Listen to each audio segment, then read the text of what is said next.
partikel penyusun benda dan makhluk hidup.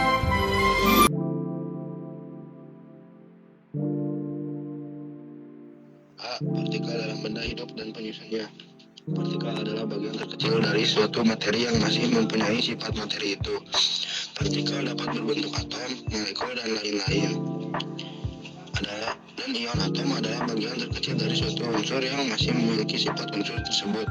Atom-atom dapat berikatan satu sama lain membentuk molekul. Molekul merupakan gabungan antara dua atau lebih atom-atom melalui ikatan kimia tertentu. Molekul dapat tersusun sedemikian rupa sehingga menjadi suatu struktur tertentu. Misalnya, rambut tersusun dari molekul-molekul yang mengandung unsur-unsur karbon, hidrogen, nitrogen, dan sulfur, sedangkan tulang mengandung kalsium, fosfor, dan oksigen.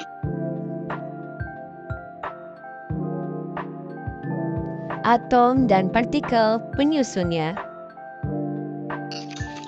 Partikel subatom.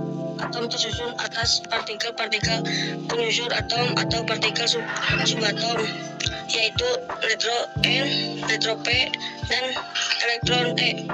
Neutron dan proton membentuk inti atom. Elektron menempati kulit atom yang ada di sekitar inti atom. Elektron tersebut bergerak mengelilingi inti dengan kecepatan tinggi membentuk awan elektron. Merupakan partikel subatom yang mempunyai muatan berlawanan, sedangkan neutron tidak bermuatan. Elektron memiliki muatan negatif, sedangkan proton memiliki muatan positif. Bila jumlah elektron dan jumlah proton dalam suatu atom tidak sama, atom tersebut akan bermuatan atau menjadi ion. Proses pembentuk ion disebut ionisasi. Atom atau nomor massa. Nomor atom sama dengan jumlah proton P jumlah elektron E. Nomor massa sama dengan jumlah proton P tambah jumlah neutron N. Setiap unsur dituliskan dengan lambang unsur pada penulis lambang unsur.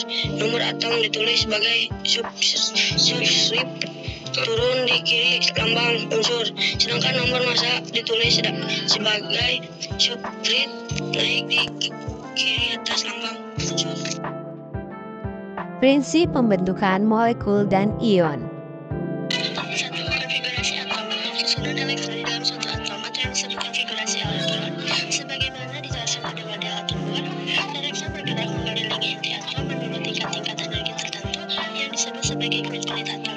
Tingkat energi dalam suatu atom yang berturut-turut dilambangkan dengan K untuk kulit atom pertama, N sama dengan 1, L untuk kulit atom kedua, N sama dengan 2, M untuk kulit atom ketiga, N sama dengan 3, dan seterusnya.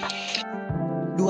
Ion dan ikatan ion. Pada contoh pembentukan garam nasi, ion Na+ dan ion Ci negatif saling tarik-menarik secara elektrostatik membentuk senyawa lain Naci yang netral. Senyawa yang terbentuk dari kation dan anion disebut sebagai senyawa lain.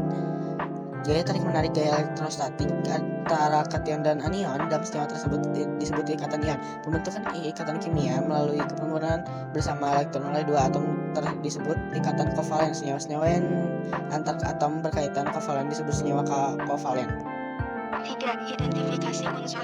Warna khas yang dihasilkan oleh unsur-unsur pada keadaan terbakar tersebut dapat digunakan untuk mengetahui keberadaan suatu unsur dalam suatu materi secara kualitatif.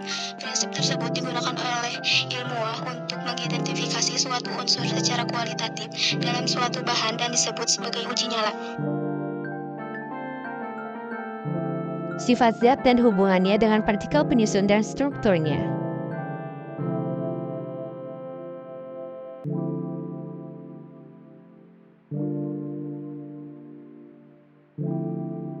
Sifat kimia adalah sifat yang tampak pada suatu zat yang ketika zat tersebut mengalami perubahan atau reaksi menjadi zat lain. A. Kestabilan. Styrofoam memiliki kestabilitas yang rendah terhadap panas. Artinya, jika plastik ini terkena panas yang cukup tinggi, maka plastik akan rusak. B. Kereaktifan. Reaktivitas merupakan ukuran yang menunjukkan mudah tidaknya suatu zat bereaksi dengan zat lain. C. Korosivitas. Senyawa ini mampu mengikis kotoran, jaringan tumbuhan, jaringan hewan, jaringan manusia, bahkan mampu mengikis logam dan membuat logam cepat berkarat. Dengan sifat yang demikian, asam klorida disebut memiliki korosivitas yang tinggi selain HCl. Bahan yang bersifat korosif adalah asam sulfat.